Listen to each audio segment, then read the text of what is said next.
예, 오늘 말씀은 시편 19편입니다.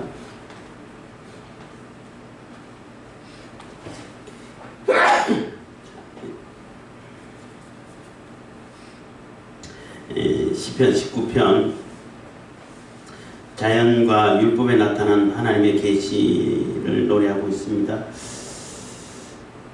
시편 19편만큼 자연 계시, 일반 계시와 특별 계시를 아주 명확하게, 아주 선명하게 잘 얘기해 준 것은 없다고 말할 수 있습니다. 그래서 아주 귀한 시편이라고 말할 수 있는데, 다윗의 시 영장으로 한 노래에서 다윗이 졌다고 하는데, 그래서 1절부터 6절까지는 자연 계시에 대해서, 일반 계시라고 그러죠. 자연 계시에 대해서 이 자연을, 우주 만물을 보고 그 우주 만물이 이게 운영돼 가고 또 이렇게 굴러가는, 운영돼 가는, 이렇게 가는 그러한 모습을 보고 하나님을 찬양하고, 일반 계시죠. 7절부터 14절까지는 율법을 통해서 특별 계시라고 말할 수 있는, 율법을 통해 가지고 하나님의 뜻을 받들고 하나님을 깨닫게 되는 그러한 것을 노래하는데, 그래서 내용이 너무 달라서 두 시편을 한 시편으로 이렇게 묶어놨다 이렇게 주장하는 분들도 있다고 그래요. 그렇지만은 굳이 두 시편 아니고 뭐 한 사람이 한 번에 다 썼을 수도 있다라고 생각할 수 있죠. 그래서 자연 계시는 주로 우리 육신이라든지 우리 현상을, 특히 해를 이렇게 더 많이 강조해 놨는데, 해는 우리의 그 육신이라든지 우리의 실생활을 밝게 해주는 그러한 요소라 그러면은, 율법은 우리 영혼을 밝게 해주는 그러한 빛과 같은 그러한 역할을 한다라고 이렇게 소개를 하고 있는 것입니다. 그래서 일반 계시 또는 자연 계시, 뭐 자연 계시, 일반 계시 똑같은 얘기인데, 계시 그러면은 우리가 뭐 제가 여러 번 얘기했습니다만은 신학교에서 배우고 할 때는 그냥 자연 만물을 보고 또 자연 현상을 보고 또 뭐 바다에 있는 물고기를 보고 이런 거 관찰할 때 너무나 오묘하고 너무나 정교하고, 그리고 이 지구 자체도 얼마나 정교하고 얼마나 복잡하고 대단한지 감탄할 수밖에 없다는 거예요. 또 우주 자체를 보면은 그 어마어마하게 거대하고 넓고 뭐 어마어마한 규모지만은 정말로 하나도 빈틈없이 착착 맞춰 돌아가는 거 보면은 너무나 정교하죠. 그래서 뭐 우주 얘기하고 지구 내학이 얘기하면은 맨날 같은 비슷한 얘기를 합니다만은 뭐 45억 년이 어쩌고저쩌고 하는데, 왜 45억 년 걸렸다고 생각할까요? 먼지 덩어리가 지구만큼 크려면 그만큼 걸리는데 왜 먼지 덩어리가 지구만큼 커요? 처음부터 그렇게 만들어졌으면은 45억 년이 아니라 45초만 해도 가능한 거 아닌가요? 하여튼 뭐 그렇다고 했는데, 어쨌든 그 얘기를 길게 할 필요는 없고, 자연 계시 그러면은 그래서 오묘하고 정교하고, 야, 이거는 누가 창조주가 없으면은 이런 게 있을 수가 없다라는 것을 보고 하나님께 영광과 찬송을 드리고 하나님의 영광을 나타내는 것이다, 이렇게만 배웠어요. 그리고 뭐 그러면서도 배우기를, 자연 계시만 해도 우리가 죄에 빠지지 않았다면, 죄가 우리의 영혼을 가리지 않았다면은 하나님을 충분히 깨달아 알 수 있었을 텐데, 죄가 가려져 가지고 자연 계시만 가지고는 우리가 하나님을 깨달을 수 없다는 거예요. 하나님이라는 그 개념은 어렴풋이 가질 수 있지만 그분이 어떤 분인지, 어떤 계획을 가지고 어떤 일을 하실 것인지를 모른다는 거예요. 그래서 특별 계시가 아니면은 알 수가 없다는 거죠. 그렇게 배웠고, 뭐 그 배움이 틀린 것은 아니에요. 틀린 것이 아닌데, 제가 이제 이 자연 계시 나오면 꼭 하는 얘기가 있죠. 천문학 얘기를 해요. 천문학 강의를 들었었는데 처음 들을 때는 정말로 소름 끼칠 정도로 놀라웠어요. 성경을 안 보고 어떻게 예수님께서 하신 일을 그대로 얘기를 할 수 있을까? 정말로 이게 뭐지 할 정도로, 할 정도로 이렇게 약간 이렇게 충격을 받았다 해야 되나요? 놀라웠어요. 뭐 놀라웠다라고 표현하는 가장 괜찮은 것 같은데, 예수님께서 오셔가지고 선전할 때까지 33년 계시고 뭐 12월 25일 오는 것도 마찬가지고 오시고 또 십자가에 달리시고 또 창에 찔리시고 부활하시고 무덤에 들어갔다 부활하시고 또 승천하시고 재림까지 다 얘기를 해요. 이야 대단하다. 그래서 어떻게 별자리만 보고 저렇게 얘기를 할 수 있을까? 그리고 그 강의하시는 분이 그런 얘기를 하더라고요. 모든 종교는 다 한 존재를 향해서 가고 있다는 거예요. 한 존재를 표현하기 위해서 나름대로 각자 표현하는 것이지 다 같은 존재를 표현하고 있다는 거예요. 한 존재를 얘기하고 있다는 거예요. 근데 그 한 존재가 누구야? 예수님이죠. 그래서 그 강의를 듣고 와 성경이 이렇게 설명할 수가 없다. 이렇게 성경이 정말로 진리구나 라는 것을 한 번 더 깨닫게 되더라고요. 그래서 이야 정말 대단하다. 그래서 생각하는 것이 하나님께서 처음 천지를 창조하실 때부터 그 하실 일을 세세하게 그냥 이 개념을 심어 주셨구나. 근데 그걸 사람들이 못 알아볼 뿐인 거죠. 생각을 해보세요. 별은 뭐예요? 그냥 불덩어리예요. 우리가 보는 별은 다 불이 타고 있는 별밖에 없어요. 그러니까 보이는 거죠. 빛이 비치니까. 그렇잖아요. 태양도 멀리 있으면은 쬐끄만 빛으로 보일 거예요. 가까이 있으니까 뭐 이걸 뭐 타는 뭐 그런 모습으로 보이는 거죠.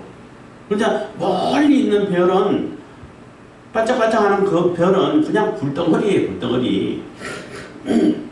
그래서 뭐 천문학 얘기하면서 이 별은 천국을 상징하는 천국의 개념을 들어있는 별인데 그 별에 한번 가보고 싶다 하는데 가보면 뭐해? 똑같이 그냥 불이야. 그냥 불밖에 없어요.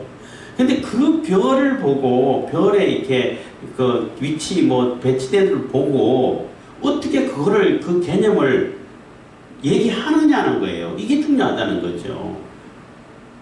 그렇잖아요. 물론 별을 신호로 여겼고 뭐 저기 무슨 신이다 무슨 신이라 여겼는데 신으로 여겼다 하더라도 하나님이 하실 일을 이렇게 심어주지 않고 그 개념을 우리 인간에게 알려주지 않았다면은 그 개념이 어떻게 나오냐는 거예요. 안 나오죠. 지 마음대로 막 갖다 붙이겠죠. 저거는 반짝하니까 뭐겠다 뭐 이러겠지만은 정말로 예수님께서 하시는 일을 그대로 나타낼 정도로 그렇게 정교하게 그렇게 성경도 아니면서 얘기할 수 있을까?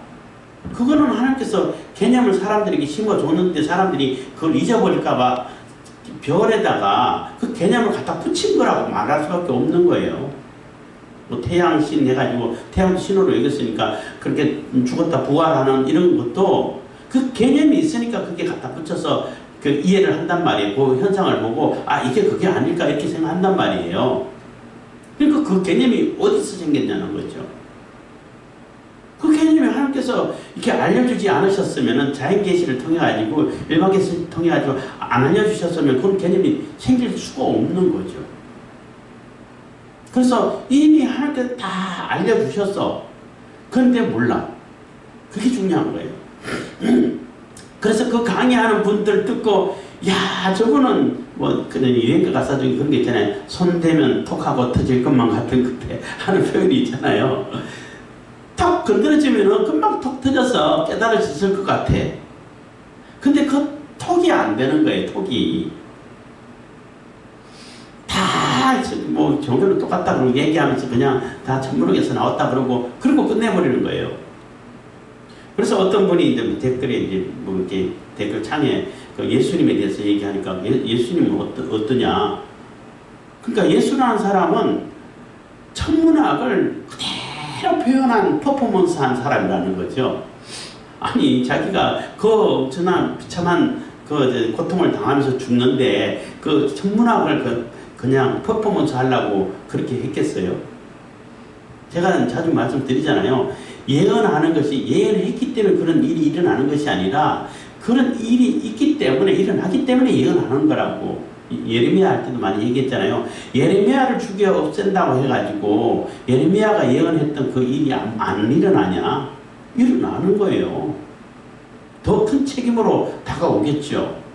그리고 예레미야는 그런 뭐 예루살렘에 향해서 예언하는 그 예언이 예레미야가 예루살렘 망해라 해가지고 이렇게 됐으면 좋겠다 해가지고 예언하는 것이 아니라 그런 일이 벌어질 거야. 벌어지기 때문에 얘기를 하는 거예요.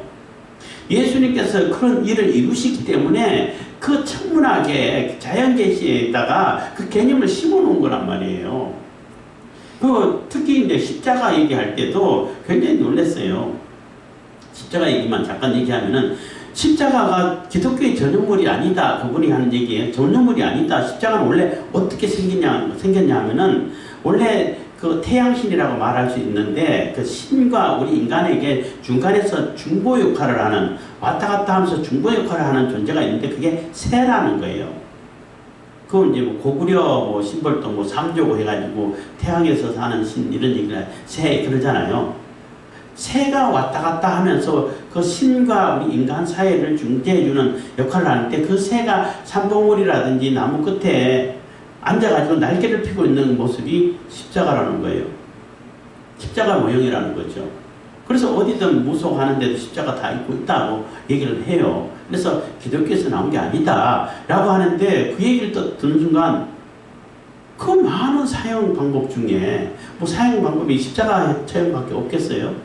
잔인한 방법, 십자가도 굉장히 잔인한 방법인데 그 수많은 잔인한 방법, 처형 방법 중에 왜 하필이면 십자가일까? 왜 하나님께 하필이면 예수님께 십자가를 지셨을까? 와, 놀랍다 그랬어요. 제가 혼자 물론 유튜브를 통해서 강의를 들었기 때문에 혼자밖에 얘기 못했습니다만 정말 놀랍다. 그리고 예수님이 우리와 하나님과의 중재를 했잖아요. 중보 역할, 중보자시잖아. 그 얘기가 옛날에는 뭐 새가 하늘을 나르니까 그렇게 했다 하지만 내용이 너무 비슷해요.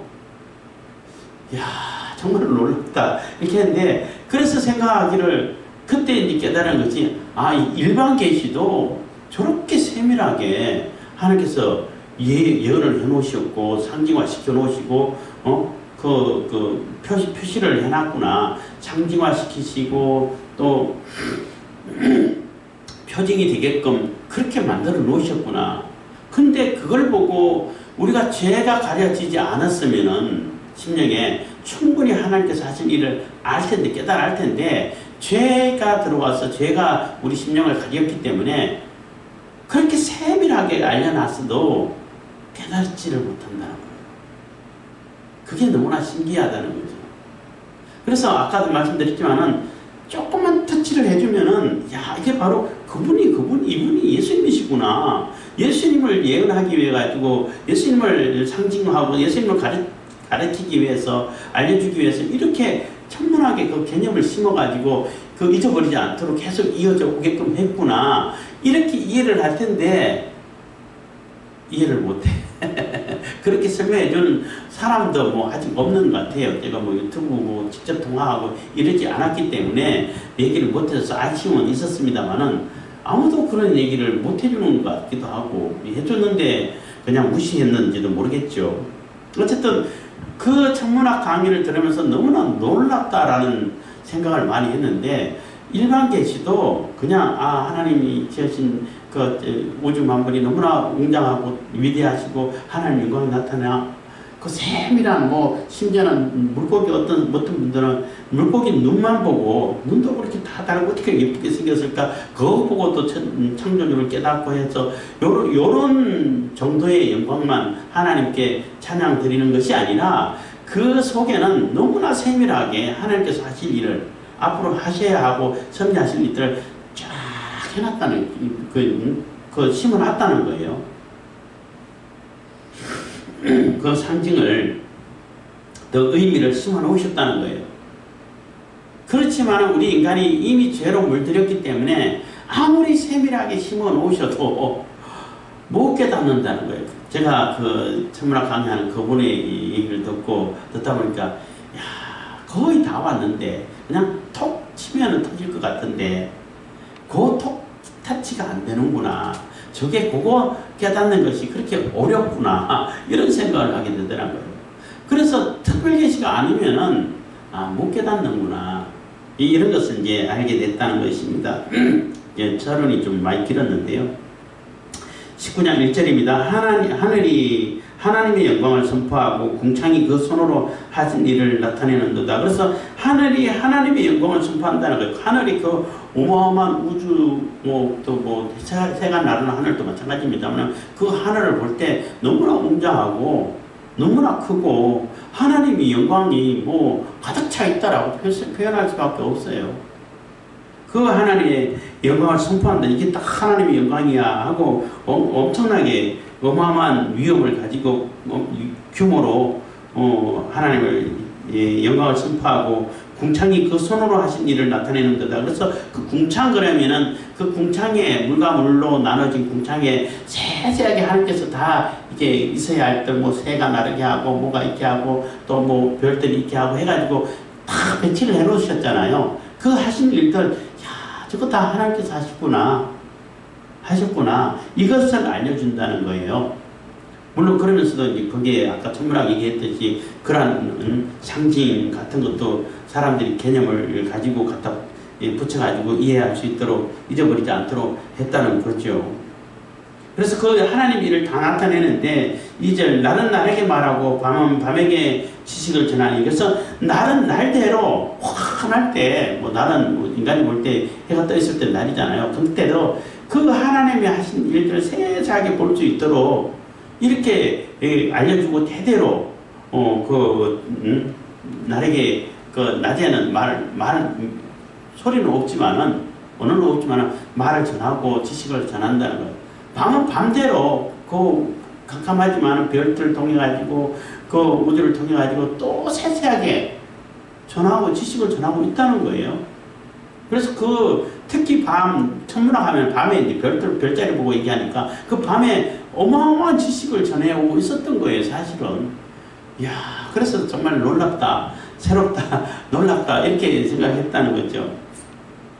그게 이제 무속신앙 해가지고 이상하게 빠져버리니까 문제겠지만은, 그것만 가지고는 정말로, 야, 하나님이 하신 일들을 저렇게 세세하게 전하고 있었구나, 라고 생각할 수 있다는 것입니다. 언어가 없고 들리는 소리도 없으나 그 소리가 온 땅에 통하고 그 말씀이 세계 끝까지 이르도다. 하나님이 해를 위하여 하늘에 장막을 베푸셨도다. 해서 3절 4절은 정말로 놀라운 얘기예요. 언어가 없고 들리는 소리도 없으나, 그러니까 아무 소리도 없고 아무도 언어가 없는데 그 메시지가 엄청나게 전해진다는 거예요.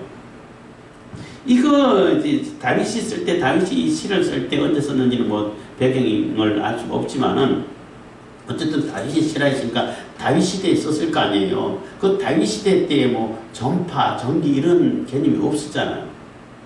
없었는데 이런 얘기를 쓴다는 거예요. 그 소리가 온 땅에 통하고 그러니까 들리는 소리도 없고 언어도 없고 아무것도 없는데 온 사방에 내가 전한 메시지가 전해지고 있다는 거예요. 온 땅이 통하고 그 말씀이 세계 끝까지 이르도다. 그래서 하나님 말씀이 세계 끝까지 다 전해진다는 거예요.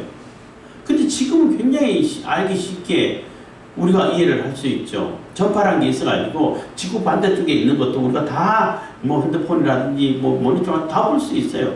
지금도 이 공간에는 수없는 소리라든지 수없는 그림이 엄청나게 왔다 갔다 하고 있는 거예요.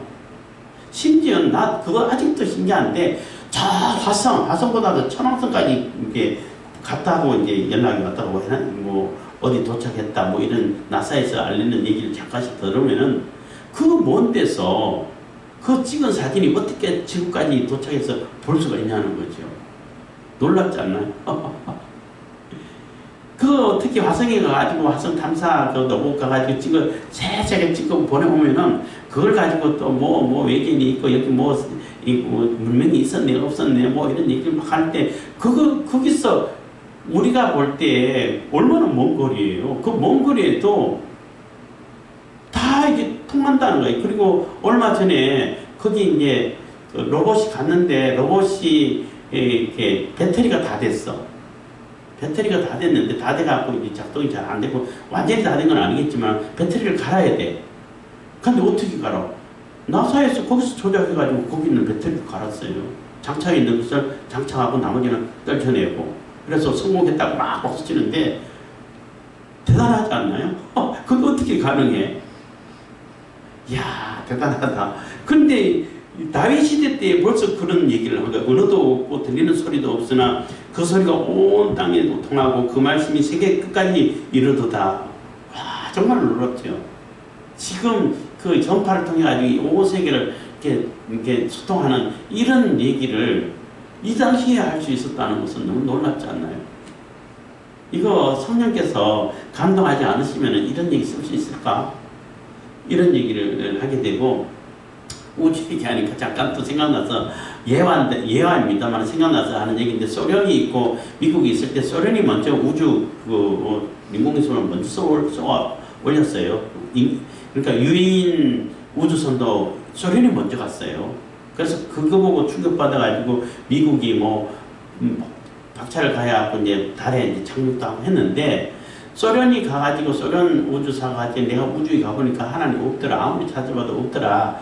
하나님 없어. 어딨냐. 이렇게 얘기를 했고, 미국의 우주사는 나가니까 정말로 하나님의 영광이 대단하고 하나님이 지으신 모든 세계 하면서 노래 찬양하고 했다고 이런 제어가 있는데, 그 소련 그 우주 항공사는 너무나 어리석은 게, 우주에서 볼 때 그 자기가 간 거리가 얼마나 되겠어요? 대기권을 이제 막 벗어나서 그 정도밖에 안 돼. 에? 거기서 무슨 우주를 봐? 안 그래요? 갑자기 생각났어. 그러다 하나님이 해를 위하여 하늘의 장막을 베푸셨다. 그래서 해를 특별히 이렇게 다 우리에게 주셨다는 거예요. 5절, 해는 그 방에서 나오는 신랑과 같고 그 길을 달리기 기뻐하는 장사 같았어. 그래서 해가 아주 중요하게끔 이제 표현을 하고 해에 대해서 설명을 조금 길게 하고 있는데, 왜 그러냐면 그 해가 없으면 우리 생물 자체가, 지구에 있는 그 생물 자체가 존재를 못해요. 그 열기라든지 온도라든지 그 빛을 받아야 생존할 수 있단 말이에요. 그래서 물질 세계를 밝히는 것은 해라는 거예요. 그래서 해를 강조하고 있는 거예요, 여기서는. 그래서 물질 세계를 밝히는 해, 그리고 거기서 이제 대칭되는 것이, 그럼 영혼의 세계를 밝히는 것은 뭐냐는 거예요. 영혼의 세계는 해가 못 밝히죠. 율법이라는 거예요. 하나님 말씀이라는 거예요. 그래서 그 두 개를 나란히 아주 정확하게 비교하고 있기 때문에 이 시를 한 시다라고 보는 것이 자연스러울 수 있다는 겁니다. 그래서 그 방에 나오는 신랑 같고, 신랑 같다는 얘기는 우리 인간이 일생에 있어서 가장 아름답고 예쁠 때가 언제예요? 신랑 신부 결혼할 때 그때죠. 가장 예쁘게 꾸미고 맛있게 꾸미잖아요. 그만큼 가장 예쁘다는 거예요. 가장 아름답다는 겁니다. 그 신랑 같고 그 길을 달리기를 또 엄청 빨리 달린다는 거죠. 이것도 참 생각하기, 그 당시 생각하기 어려운데, 이 지구가 하루에 한 바퀴 돈다 그러면 그 속도가 어마어마하죠. 제가 안 재고 와서 몇 킬로 하는데 1000몇 킬로가 된다고 했을 거예요. 그 초당 몇 킬로라고 그랬나? 시속 1000몇 킬로라고 그랬나? 하여튼 근데 엄청나게 빠른 속도로 돌고 있죠. 그리고 이 공전하는 속도는 자전하는 속도보다 더 빠르다는 거예요. 엄청나게 많이 돈다는 거예요. 근데 우리가 멀미를 한다든지 어지럽다든지 그렇지 않잖아요. 그것도 놀랍죠. 하여튼 그렇게 빨리 돌아가고 빨리 달리고 엄청나게 빠른 속도로 돌아가고 있다는, 달리기를 기뻐하는 장사. 여기서 장사는 장사하는 장사가 아니라 이게 그 힘쓰는 용사를 얘기하는 겁니다. 용사같이 엄청나게 빨리 달린다는 겁니다. 하늘 이 끝에서 나와서 하늘 저 끝까지 운행하며, 그래서 전체적으로 이렇게 다 운행하는데, 그 온기에서 피하여 숨은 자가 없도다. 그래서 그 온기를 거부하고 온기를 받지 못하는 그러한 곳은 없다는 거죠. 이 지구에서 모든 것을, 그래서 지구 반대편에 사는 사람들, 이게 돌기 때문에 다 태양의 온기를 받아서 살죠. 그 온기가 없으면 다 얼어 죽죠. 그래서 여기서 말하는 것은 그 태양이 이 물질 세계를 환하게 밝혀주고 생존시켜주고 온기를 해가지고 또 활성시켜주고 자라게 만들어주고 성장시켜주는 역할을 하는 것이 해라는 거예요. 거기에 같이 이렇게 똑같이 이제 대칭돼 가지고 똑같은 방법으로 그럼 영혼을 소생시켜주고 영혼을 살게 해주고 영혼을 살찌게 해주고 영혼을 성장시켜주는 것은 그럼 뭐냐? 그 하나님의 말씀이라는 거예요. 율법이라는 거죠. 7절입니다. 여호와의 율법은 완전하여 영혼을 소성케 하고 여호와의 증거는 확실하여 우둔한 자로 지혜롭게 하며 그래서 여호와의 율법은 완전하기 때문에 이렇게 부족한 것이 없기 때문에 그 영혼을 이렇게 살아나게 만들고 살찌게 만들고 성장하게 만들고 이렇게 성숙하게 만들고 이렇게 해주는 것이 여호와의 율법이라는 것입니다. 그리고 확실해서 너무나 분명하기 때문에 어리석은 자도 율법을 가지고 있으면 분별력이 생기고 지혜가 생긴다는 거예요. 지혜롭게 된다는 거예요. 어리석은 자는 하나님 말씀 빼고 자기 혼자 막 공부를 한다 하더라도 결국 그 어리석음으로 남아요. 박사학위 몇 개를 받았다 하더라도 하나님 말씀을 거부를 하고 받아들이지 않으면 결국 어리석음으로 빠져가더라고요. 매번마다 얘기합니다만 어떤 사람이 하버드 나오고 박사학위도 있고 해도 공산주의 사회주의에 빠져가지고 벌써 폐기해도 될 앞으로는 이제 공산주의의 장점하고 자본주의의 장점하고 자유민주주의 존경하고 섞어가지고 또 다른 개념을 만들어낸다 이렇게 주장하는데 그것도 틀린 주장은 아닙니다만 어쨌든 공산주의는 완전히 망했잖아요. 이제는 다 소리를 해체돼버렸잖아요. 망해갖고 공산주의를 사회주의를 받아들이는 사회마다 다 거지로 살아. 다 거짓말이라는 것을 다 밝혀졌어. 그럼에도 자기 지식을 가지고 자기 얼마나 믿고 있는지 모르겠지만은 거기에 빠져가지고 그게 옳다고 주장하는 그런 사람들을 결국 어리석죠. 어리석을 수밖에 없는 겁니다. 그래서 하나님의 계명은 하나님 말씀 그만큼 우둔한 자도 지혜롭게 만들어주는데 그 하나님 말씀을 거부하게 되면 어리석음으로 빠진다는 거죠. 8절입니다. 여호와의 교훈은 정직하여 마음을 기쁘게 하고 여호와의 계명은 순결하여 눈을 밝게 하도다. 그래서 마음을 기쁘게 하고 또 눈을 밝게 만들어주고 영적인 눈을 얘기하는 거죠. 다 하나님 말씀의 근거에서 하나님 말씀이 하는 역할이라는 겁니다. 여호와의 교훈은 정직하다는 얘기는 거짓이 없다는 거죠. 속이지 않는다는 거죠. 순결하다는 하면 그만큼 깨끗하고 아주 이렇게 불순물이 안 섞였다는 거죠. 그 하나님 말씀 그만큼 성결하고 완전하고 순결하고 해서 그 하나님 말씀만이 우리가 영혼을 밝게 하고 깨우쳐주고 분별력이 생기고 영의 눈을 뜨게 해주는 그런 역할을 하는 것은 하나님 말씀 외에는 없다는 거예요. 율법이 그 역할을 한다는 것입니다.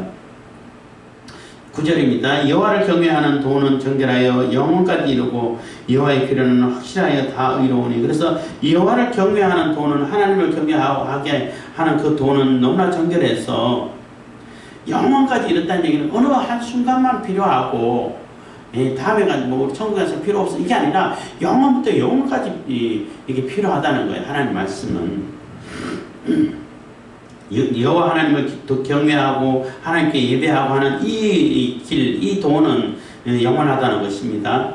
여호와의 규례는 확실하여 다 의로우니 10절 금 곧 많은 정금보다 더 사모할 것이며 꿀과 송이꿀보다 더 달도다. 그래서 많은 정금보다 금이 최고 우리 인간 물질 세계에 있어서는 금이 나름대로 최고의 가치를 가지고 있잖아요. 금만 있으면은 그래도 예나 지금이나 다 이게 내가 뭘 살 수 있고 통용할 수 있고 하죠. 그러니까 물질적인 가치보다도 훨씬 뛰어나다는 얘기인 거예요. 이 얘기는 물질적인 가치보다 또 인간의 육신의 양식보다 육신의 양식 중에는 꿀이 제일 달고 기분 좋게 만들고 달달한 거 먹으면 기분 좋게 만들잖아요. 호르몬이 나와가지고 기분 좋게 만들어준다고 이렇게 얘기도 들었는데 그 인간의 물질의 가치보다 훨씬 더 높은 가치를 가지고 있고 뛰어난 것이고 육신의 음식보다도 육신을 건강하게 해주고 또 기분 좋게 만들어주고 즐겁게 만들어주는 것보다도 훨씬 영적인 기쁨과 즐거움을 가져다 주는 것이 바로 하나님 말씀이라는 거예요. 여호와를 경외하는 도라는 거죠. 율법이라는 겁니다. 11절 또 주의 종이 이로 경계를 받고 이를 지킴으로 상이 크니이다. 그래서 이 율법, 하나님 말씀을 가지고 이것을 가지고 경계로 삼는다는 거예요. 하나님 말씀을 보고 율법을 보고, 율법의 가장 중요한 역할은 뭐냐면은 내가 그것을 가지고 죄인이라는 것을 깨달을 수 있다는 거죠. 율법이 없으면 그게 죄인지 아닌지 몰라. 맞는 것 같기도 하고 아닌 것 같아. 에이 아니겠지 뭐 이래도 몰라. 근데 율법이 정확하게 규례를 딱 정해주면 아 이게 내가 하나님 말씀 벗어났구나. 그 율법에 비춰보면은 아 내가 하나님 앞에 그냥 죄인이구나. 이것을 정확하게 알 수 있다는 거예요. 그래서 경계를 삼아서 나아갈 수 있고 그것을 바로 지켜서 하나님 말씀 앞으로 나아가서 하나님께 상을 받게 되고 천국의 상을 받게 되고 한다는 거죠. 그래서 물론 율법을 가지고 천국에 갈 수 있는 인간은 없어요. 죄에 빠졌기 때문에 다 못 지키기 때문에. 그래서 율법을 잘 지키면 그 율법은 구원을 받을 수 있는 예수님께로 인도를 해줘요. 그래서 몽학선생 이런 표현을 쓰잖아요. 우리를 예수님께로 이끌어주는 역할을 하는 것이 율법인 거예요. 그래서 율법을 잘 지키고 율법의 의도, 율법의 의미를 잘 깨달아 아는 자들은 예수님을 부정 안 하죠. 예수님을 알아보죠. 그래서 바리새인들이라든지 뭐 율법사들이라든지 예수님 당시 제대로 된 율법사 몇 사람은 예수님을 알아봤죠. 근데 그런 자들은 열심히 율법은 외웠지만 율법을 안 지킨 거죠. 율법에 대한 율법의 의미라든지 율법이 가르쳐주는 그러한 의미는 다 버려버리고 자기들이 세워놓은 장로들의 유전만 열심히 세운 거죠. 지켰을 뿐인 거죠. 장로들의 유전을 열심히 지켜가지고는 예수님 못 알아봐요. 율법을 제대로 지켜야 되는 거죠. 그래서 심지어는 율법을 어기면서까지 장로의 유전을 지켜요. 그러니까 얼마나 한심하냐는 거죠. 그래서 예수님께 책망받기도 했습니다만은, 그래서 예수님이 그 제자들을 책망하는 그 유대인들이라 바리새인들이 왜 당신 제자들은 장로 유전을 안 지킵니까? 하니까 너희들은 그 장로 유전으로 율법을 왜 어기고 있냐? 이렇게 책망한 적이 있죠. 11절입니다. 또 주의 종이 이로 경계를 받고 이를 지킴으로 정익하니이다. 12절 자기 허물을 능히 깨달을 자 누구리요 나를 숨은 허물에서 벗어나게 하소서. 그래서 자기 허물을 능히 깨달을 수 있는 존재는 율법이 없으면 없다는 거예요. 율법이 없으면 어떻게 깨달을 수 있냐는 거예요. 그래서 율법이 있기 때문에 깨달을 수 있게 해주고 우리 영혼을 새롭게 만들고 거듭나게 만들 수 있도록 거듭나게끔 예수님께로 인도해주고 죄인인 줄 알아서 하나님의 은혜를 간구하게 만들고 하나님의 은혜를 잊게 만들고 이렇게 되는 거죠. 그래서 자기 허물을 능히 깨달을 자 누구리요 나를 숨은 허물에서 벗어나게 하소서. 그래서 숨은 허물이라는 얘기는 그동안 알지 못했던 죄, 율법을 몰라가지고 알지 못했던 죄에서 율법을 알고으로 인해가지고 아 이것도 죄구나, 이것도 회개할 죄구나, 이것도 내가 하나님께 통해 작업을 해야 할 죄구나, 이것도 용서받아야 할 죄구나, 이것도 사함을 받아야 할 죄구나, 이렇게 알게 된다는 것입니다. 숨은 허물에서 벗어나게 하소서. 또 13절 또 주의 종으로 고범죄를 짓지 말게 하사 그 죄가 나를 주장치 못하게 하소서. 그리하시면 내가 정직하여 큰 죄가 있어 벗어나겠나이다. 그래서 주의 종으로 고범죄라는 얘기는 알면서 짓는 죄를 얘기하는 거예요. 고의적으로 짓는 죄, 의도적으로 짓는 죄. 아 이게 죄인 줄 알아. 그러면서 의도적으로 죄를 지어. 그럼 정말 나쁘죠. 그러면은 그 죄를 짓는 순간 죄의 종이 되는 거예요. 그 뭐 조폭 뭐 세계에서도 많이 그러잖아요. 그렇게 해가지고 그걸로 약점 잡아가지고 계속 부려먹죠. 그럼 나중에 다 버리기도 하고 하는데 그런 일을 당하지 않게끔 해주세요 하는 거예요. 그래서 내가 이거 죄인 줄 이게 죄냐 아니냐를 알려고 하면은 율법을 모르면 몰라. 율법을 잘 알고 깨닫게 되면 아 이건 죄구나, 이건 죄에 빠지지 말아야지, 이렇게 알 수 있다는 거죠. 근데 알면도 불구하고 깨달아 알아서 이건 죄인인데도 불구하고 뭐 인간은 또 욕심에 의해서 탐욕에 의해서 죄를 짓는다는 거예요.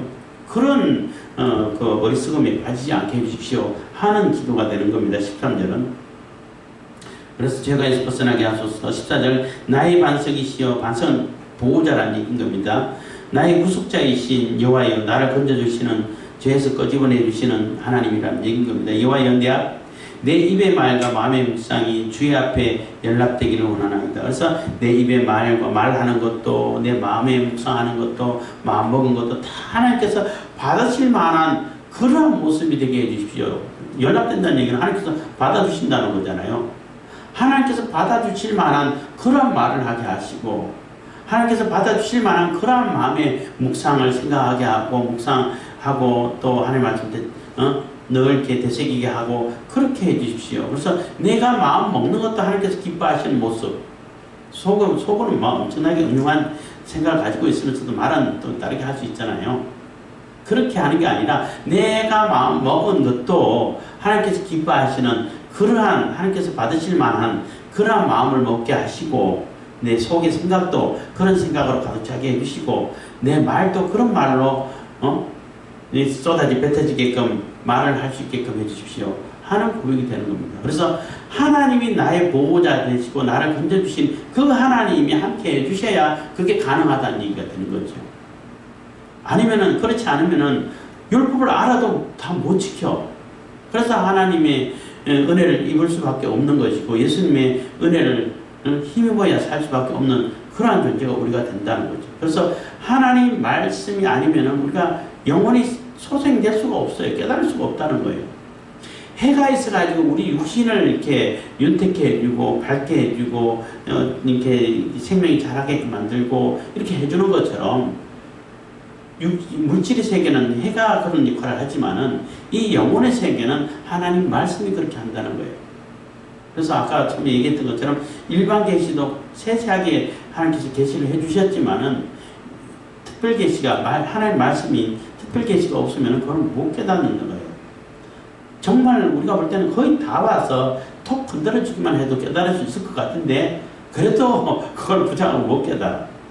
그만큼 하나님 말씀이 중요하다는 겁니다. 그래서 우리가 하나님께서 우리에게 얼마나 세밀하게 얼마나 세세하게 얼마나 정교하게 우리에게 은혜를 베풀어 주시는지 그리고 우리의 영혼을 소생시키기 위해 가지고 율법을 주시고 율법 말씀을 지키게 하시고 예수님을 보내셔가지고 우리가 거듭나게 하시고 성령을 보내서 거듭나게 하시고 새롭게 해가지고 하나님 백성 만들어주시고 이 모든 것이 하나님 계획 속에 다 들어가 있다는 거예요.